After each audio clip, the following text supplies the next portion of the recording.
இந்த சின்ன கிராமத்துல சூரியன் எழுந்தா முன்னால எழுந்து வர்றது ஒரு மஞ்சள் நிற ஆட்டோ. அந்த ஆட்டோ ஓட்டுறவங்க ஒரு சாதாரண பெண் இல்ல. அவங்க பேரு லக்ஷ்மி. பூ வைத்த முடி, முகத்துல சிரிப்பு, கையில ஸ்டீரிங். லக்ஷ்மிக்கு தெரிஞ்ச ஒரே ரகசியம், வாழ்க்கைய சிரிச்சுக்கிட்டே ஓட்டணும். காலை மார்க்கெட் போக ஒரு பாட்டி ஆட்டோல ஏறினாங்க. அம்மா, கொஞ்சம் சீக்கிரம் போமா. லக்ஷ்மி சிரிச்சுக்கிட்டே சொன்னா, பாட்டி, என் ஆட்டோ வேகமா போகும், ஆனா ஹார்ன் மட்டும் மெதுவா பேசும். ஆட்டோ ஒரு பள்ளத்துல குலுங்குது.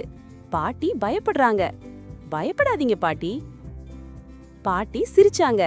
இந்த ஆட்டோல போனா மருந்தே வேண்டாம் போல. ஸ்கூல் பசங்க 3 பேரு ஓடி வந்து ஏறுறாங்க. அக்கா, நாங்க லேட். கவலைப்படாதீங்க, நான் ஸ்பீடு போடுவேன், ஆனா ரோட் ரூல்ஸ் மட்டும் எப்பவும் ஃபர்ஸ்ட். பசங்க பாட ஆரம்பிக்கிறாங்க. லக்ஷ்மி ஹார்ன் அடிக்கிறா. Beep beep. இது ஹார்ன் இல்ல, இது ஸ்கூல் மியூசிக். அந்த சிரிப்புல பசங்க பயம் போயிடுச்சு. ரோட்ல சில பேர் சிரிச்சாங்க. பெண்ணா இருந்து ஆட்டோ ஓட்டுறாளே. லக்ஷ்மி நிதானமா சொன்னா, ஆமா, ஸ்டீரிங் என் கையில இருக்கு, பயம் உங்க மனசுல இருக்கு. சிரிப்போட சொன்னாலும் அந்த வார்த்தை நேரா மனசுல குத்துச்சு. இந்த ஆட்டோ அப்பா வாங்கி தந்தது. அவர் இல்லாத போது இந்த ஆட்டோ தான் லக்ஷ்மியின் துணை.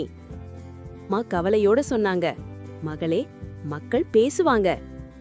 லக்ஷ்மி சொன்னா, அம்மா, நான் பேச மாட்டேன், என் உழைப்பு பேசும்.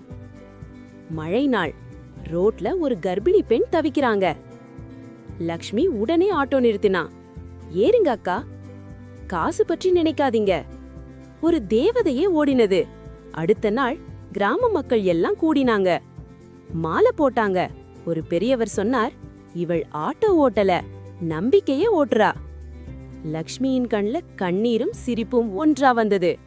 பெண் எதுவும் செய்யலாம், ஸ்டீரிங் பிடிச்சாலும் வாழ்க்கைய நேரா ஓட்ட தெரிஞ்சா போதும்.